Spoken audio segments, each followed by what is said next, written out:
Hey everybody, welcome back again to another brand new episode of the Mark Agnesi Show. Yes, thank you.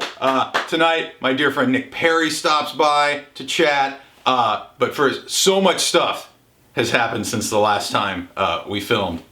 Let's see what's in the news. What's in the news? Alright, so there is a lot of Mark Agnesi Show previous guest related news to cover this week. So let's first start with our guest from last episode, Mrs. Smith, who during the course of that episode challenged Kirk Hammett from Metallica to a wah-off to see who is the bigger over-abuser of the wah pedal. I'm the number one wah-wah abuser, and I challenge right now, Kirk Hammett, you're out there, I know you're watching. In internet land, he's public enemy number one on the overuse of the wah pedal. You think you use it more? I abuse the wah more than Kirk Hammett, and I've challenged him multiple times to a wah-off. And no response. Wah-off. No response. I posted that on my Instagram page, and within 1 hour, Kirk Hammett reposted the video saying, "Challenge heard, challenge accepted." The wah-off is on, you guys. We're still working out the details, but this is like a Twilight Saga scenario. We got the Team Smith people, we got the Team Hammett people. It is going to be very interesting, so stay tuned to see what's going to happen with the wah-off. Second crazy thing that happened, at the 2019 NAMM show, our guest from episode 3, Jared James Nichols, was the freaking king of the 2019 NAMM show. He was everywhere. His new signature model Epiphone guitar, Old Glory, was released. You guys should know that. The first piece of bonus content we put up was a show and tell with me and Jared showing off his original Old Glory. Well, Epiphone has made a reissue of that guitar. I got to play it at the show when I was hanging out with Jared. It is fantastic. It's $699, I think, and they absolutely killed it. Neck is fantastic. Second thing, not if that wasn't enough, Black Star Amplifiers also released the JJN20 signature Jared James Nichols amplifier. I mean, signature guitar, signature amp. Congratulations, Jared. He's killing it right now. And the last thing we got to talk about in the news this week, episode 4 guests, Lark and Poe, their new music video for the song Honey Honey just premiered this week. It is a sick video. Very cool. As soon as you're done watching this, go check that out. Man, lots of stuff happening with the guests from the show this season, but that is what's in the news. What's in the news? All right, so my guest tonight has been one of my favorite rock guitar players for almost 2 decades now. His tone, his playing, his licks, everything about it is incredible. I was lucky enough to become friends with him a few years ago. Check this out, when I sat down with Nick Perri. Hey everybody, Mark Agnesi here. We're sitting on my sofa again in my living room. Today I have a founding member of the band Silvertide. He's been out Shinedown with Perry Farrell. His most current project, The Underground Thieves, is kind of changing the way that the industry can market new music. I'm really excited to talk about it. Nick Perri is here. What's happening, dude? How are you, man? Thank you for coming. Thanks for making the drive. Thank you for having me. How old were you when Silvertide got signed? I was 16. 16 years old. Before we go any further, who signed you guys? Clive Davis. So he had left Arista just actually a few months before and started a new major. That, in case you didn't hear that, Clive Davis signed the band. Okay, I'm sorry. He left Arista and started J Records. So in the first group of signings, it was Silvertide, Maroon 5, Gavin DeGraw, and Alicia Keys. Those were the first, and Busta Rhymes, the first 5 signings to J Records. Our A&R guy was James Diener. And, you know, it was, I call it joining the circus, because one day, and, you know, there was a gradual build to this. I didn't go from, you know, going to school to being on tour in Japan, but it felt like that. And it was fast. And I mean, school. Yeah, so. Talk about school. I went to 1 month of senior year.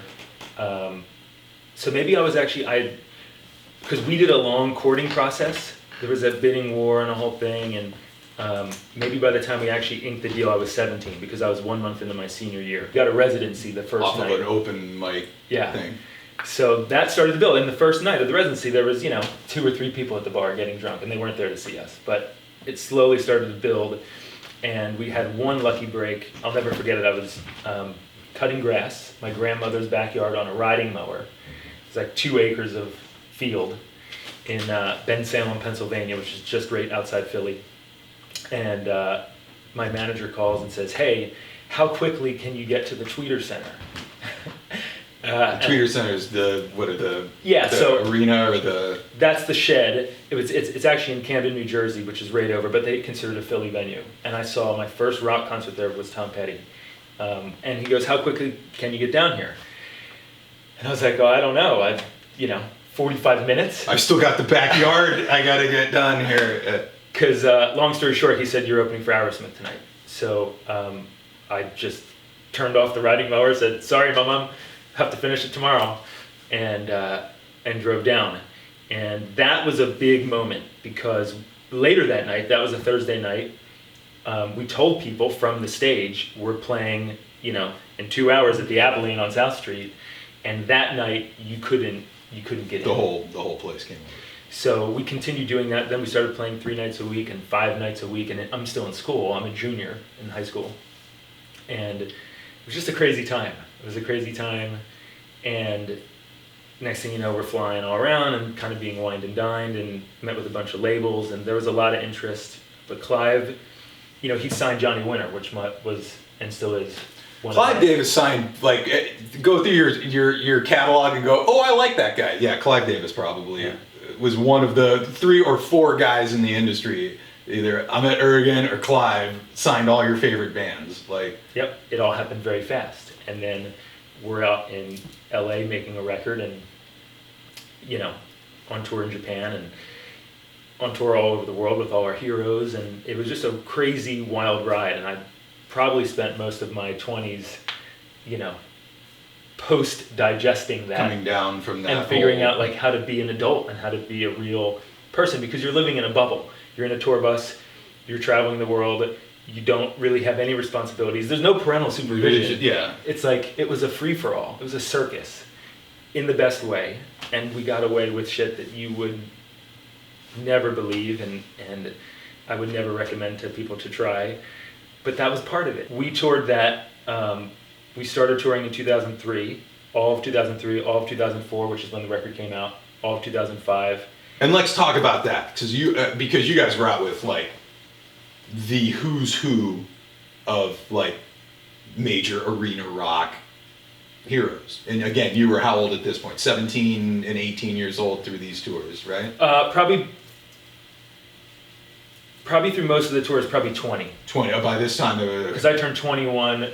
And who were you guys out? Because I know Motley was we did one the of them. reunion Motley Crue tour. We did the reunion Van Halen tour with Sammy, which was, We're going to talk about that a little bit too. Who else? ZZ Top. We did Velvet Revolver, their first 12 shows ever. A ton of festivals, and we became a headlining band in some areas in Japan. We could go and do a headlining tour, which is absolutely ridiculous. When we started touring with Van Halen, because there was always a guitar solo moment in the show, where when we'd leave the stage and I would just... Yeah, like all the old... there's the guitar player gets his 10 minutes of thing, yeah. So after the first Van Halen show, someone in their camp came over to our tour manager. We were tour managed by a guy named Night Bob, who's a legendary dude, and said in a very kind of polite but firm way, we would really prefer, Eddie would prefer, if Nick would not do a guitar solo during the show. And he relayed the message to me, and I said, if this was, 30 years ago, Eddie Van Halen would have said no to whoever he was opening for. Black Sabbath or whoever they were out. So I said, no, I'm going to do it. And I think he must have respected that or whatever, because we became super... How many dates did you guys do with Van Halen? 30. What does a hang though with Eddie Van Halen entail? Well, after that moment, we were bonded. That was it. So he had a tuning room, and I still have the sign because I lifted at the end of the tour. I lifted the sign. It's a laminated Van Halen sign, and it says Van Halen tuning, Eddie's tuning room. Sorry, Eddie, that I took the sign. So every day he'd be in there playing. It was just an empty locker, because we're in arenas. No, it's they're like locker lockers. Yeah. So it's like an empty locker room with 2 amps and a guitar or 2. And he's like, so meet me in the tuning room. You know, so I walked in there, you know, kind of nervous, and we just started playing blues. And we did that every day for a whole month. How into gear are you, and what types of gear are you into?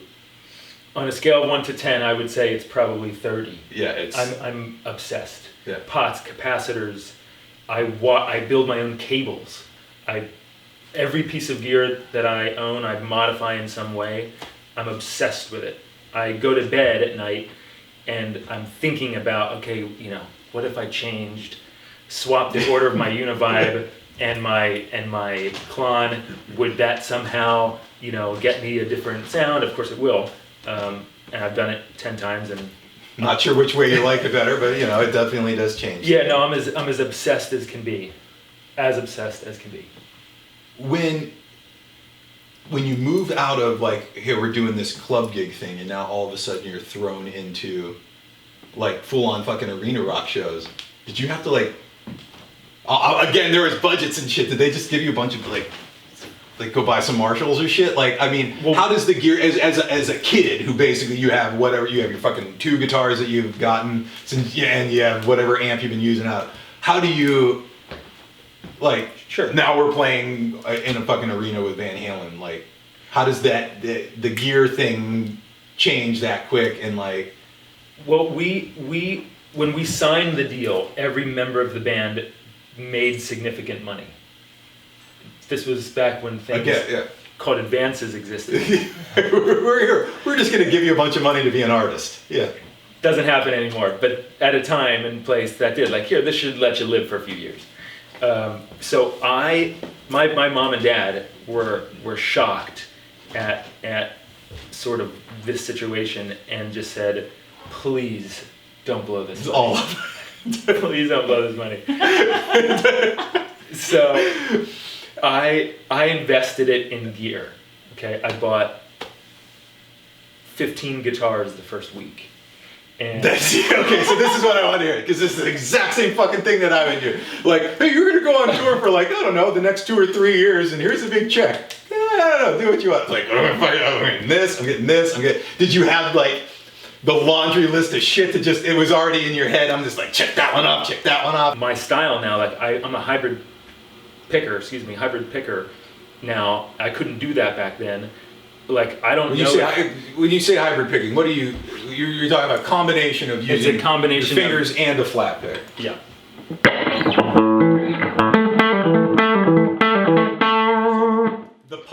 The pop with usually the middle finger.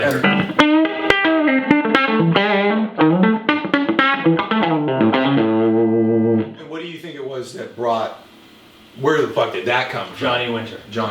Because Johnny Winter pinpointed it exactly. Oh yeah, no, I know. So he played with a thumb pick, but he was so fast. Like, there's no way for my hands to be that fast. I've just already succumbed to the idea that I'm not gonna ever be that fast, and that's okay, because that's not why I play guitar.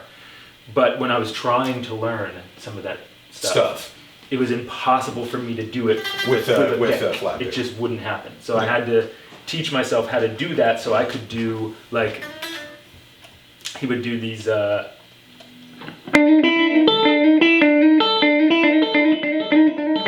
I can't do it. You can't get an upstroke that fast. So I just started doing this, and to be honest with you, I sucked at it for, you know, a couple of years. It was terrible, and I was learning how to do it through the Silvertide era. And I remember at one point the drummer Kevin said, "Can you just stop playing like that? Like, it sounds bad." And I said, "You're the drummer. Don't ever tell me what to do again.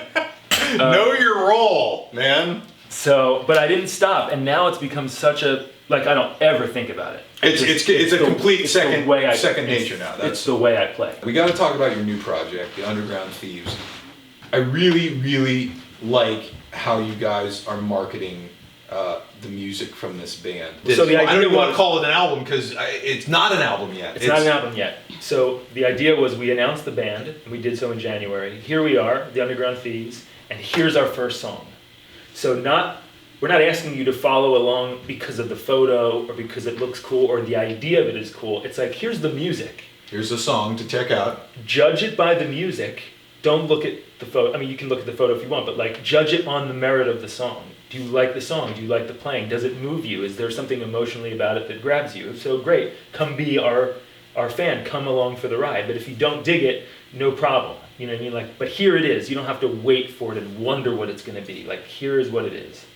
So the idea is that every month, and we're calling them chapters, because I'm into spaghetti westerns and Quentin Tarantino, and I like the idea of having them called chapters. So chapter 1 came out in January, chapter 2 came out in February, chapter 3 came out in March. April I missed because I was very busy planning shows and I fell behind 1 month, so chapter 4. There's kids and shit and wives, we got responsibilities, man. So I could have slept a little less, I guess, and got it done, but chapter 4 is coming out in May, this week. So the idea is we're releasing 1 chapter every month. And every month there's a song out digitally that people can buy, they can stream, they can get like a piece of the puzzle as you go. And then at the end of the year, when you get to your 12th chapter, 12 months, right, we print vinyl and you get the full album experience. And what was super cool is we just went out and played a few shows and everybody knew all the words to the songs, which never would have happened if I announced the band and said, okay, an album's coming next year. There still be would there would still they be wouldn't know what music. to clap for or what to sing to, you know what I mean? So it's actually kind of cool. And what was even cooler is that we also played 3 or 4 songs that haven't been recorded yet, so it's like you get a chance to road test them.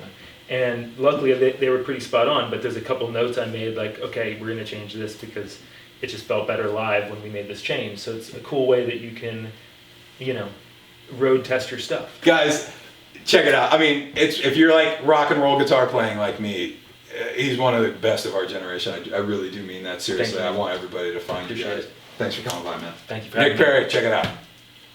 If you're not following my friend Nick Perri on Instagram, you need to do so right now. Follow him at Nick Perri. Also, make sure you follow the band The Underground Thieves at The Underground Thieves. Chapters 1 through 6 of that album we were speaking about is available now anywhere you get music, and you can also catch Nick out on the road right now playing guitar for Dorothy. Alright, so this next video started to circulate around Instagram just before Christmas last year. People started blowing up my DMs with links to this video. I'm still getting them, this morning I'm still getting people sending this over. Dude, you gotta put it on the show. Dude, you gotta put it on the show. So I checked it out. Oh yeah, it's time for Dumb Ass Guitar Accessories. Dumb Ass Guitar Accessories. Let's face it, playing the electric guitar is a massive pain. It's not portable, it takes forever to set up, and playing along to music or accessing interesting effects is difficult and expensive. In comes the Jam Stack, which approaches the guitar in an entirely new way. It attaches onto your guitar in seconds. It's the only amplifier you can plug your phone into directly for effects, and unlike a normal amplifier, it's also a full-range speaker, so it can handle music and guitar at the same time. Oh, it's so dumb! And again, I love how discreet it is. You barely notice it. But this thing takes my 2 favorite things and combines it into one. Playing my guitar through shitty consumer grade Best Buy style Bluetooth speakers and having a fucking cell phone attached to my guitar dangling around, which is so great. If we could somehow find a way to get some headstock candy on there too, we'd have the douchebag trifecta. But as bad as that is, that's not even what bothers me the most about this product. Go back to the beginning of the video again. Let's face it, playing the electric guitar is a massive pain. It's not portable, it takes forever to set up, and playing along to music or accessing interesting effects is difficult and expensive. Oh, is playing electric guitar a pain? Oh, did it hurt your precious little millennial feelings at some point? What a pussy. When did everybody get so, like, it's so hard to carry gear somewhere? I get this shit with the Kemper guys and all this stuff. It's like, well, I just bring this and the thing. It's like, I don't want to carry all this stuff. Like, maybe I just come from a different era. I mean, I come from the era of, does anybody else out there remember dummy Marshall cabinets?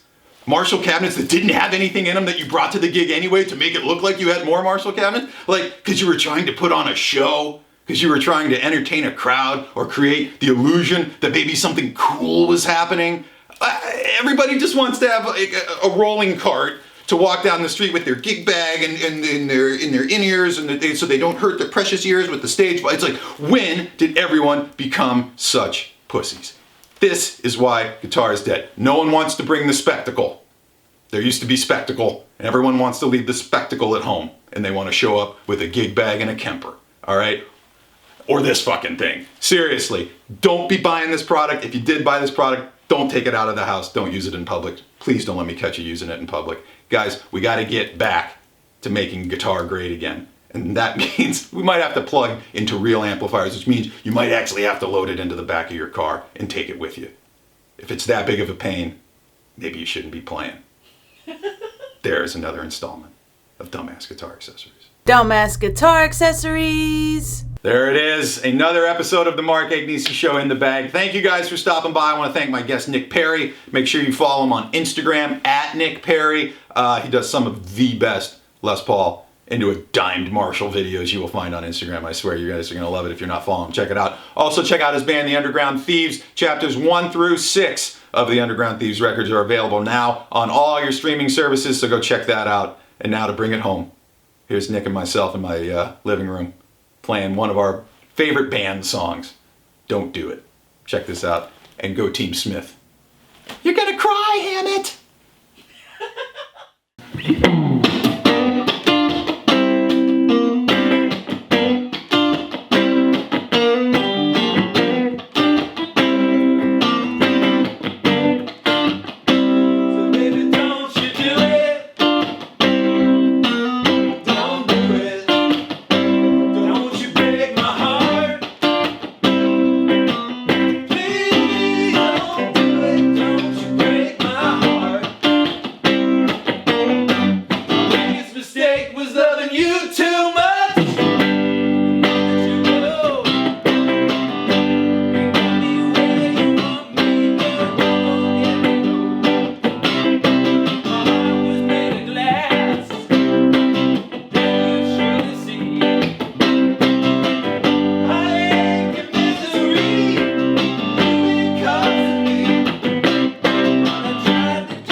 Amazing. Cheers!